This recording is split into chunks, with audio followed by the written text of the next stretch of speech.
Hello, my great friends. Super excited to have you back today. And I'm really excited because the lesson I'm going to share with you today to get out of the porta potty was the very first lesson taught to me when I went through my first formal coaching.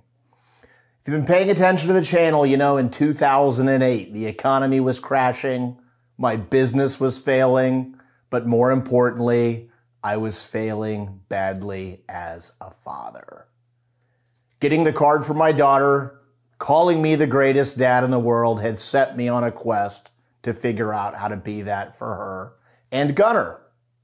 And as fate would have it, shortly after that, I was on a phone call with a friend, sharing with him the situation.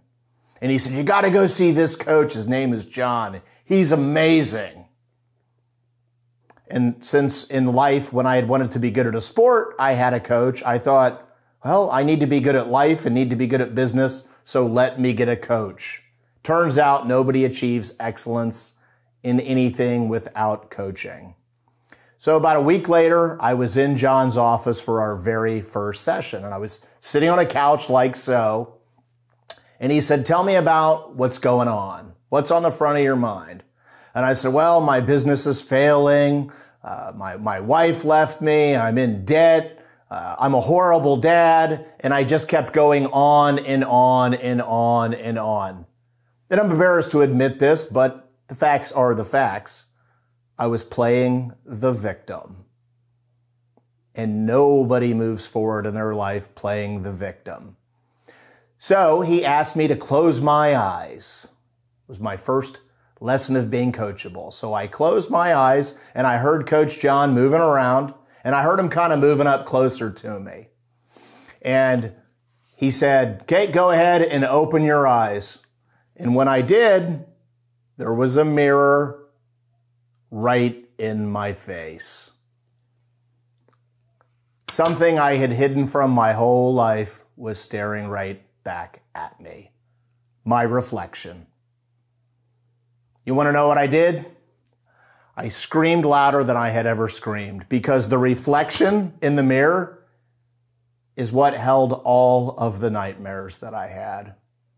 And the reflection in the mirror also reminded me of all the bad choices I had made.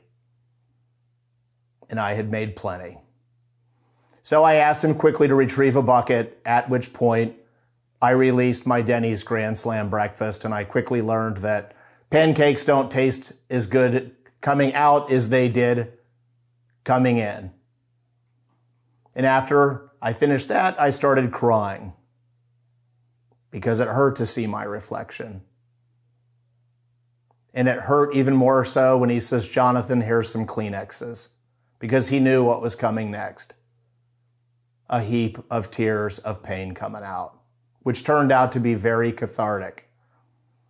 And after I had went on for a couple of minutes, he sat down, put his arm around me, he put the mirror back in my face, and he says, "John, welcome to the common denominator in the rest of your life.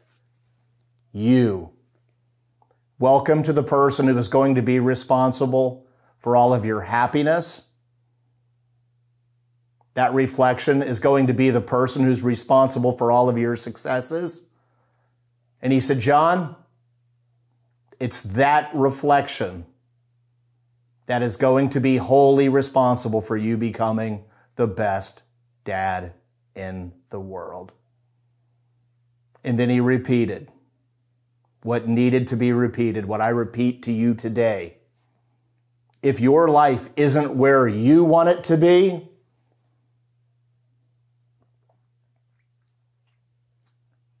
you're the common denominator. And then he spoke in my ear. He says, "John, it's a brand new day. Let's go to work." So when you want to get out of the porta potty, just remember, you are the common denominator. You want to be a great husband? You are the common denominator. You want to be a great wife? You want to be a great friend? You want to be a great parent? You want to be a great team member? You want to lead the life of your dreams? You are the common denominator. Never forget it. What happened in the past is the past. The future is entirely up to you. You are the common denominator. We want you to be in love with the reflection in the mirror. The greatest gift in this life is love. And we want you to be the common denominator in the growth of this channel, so please spread the word.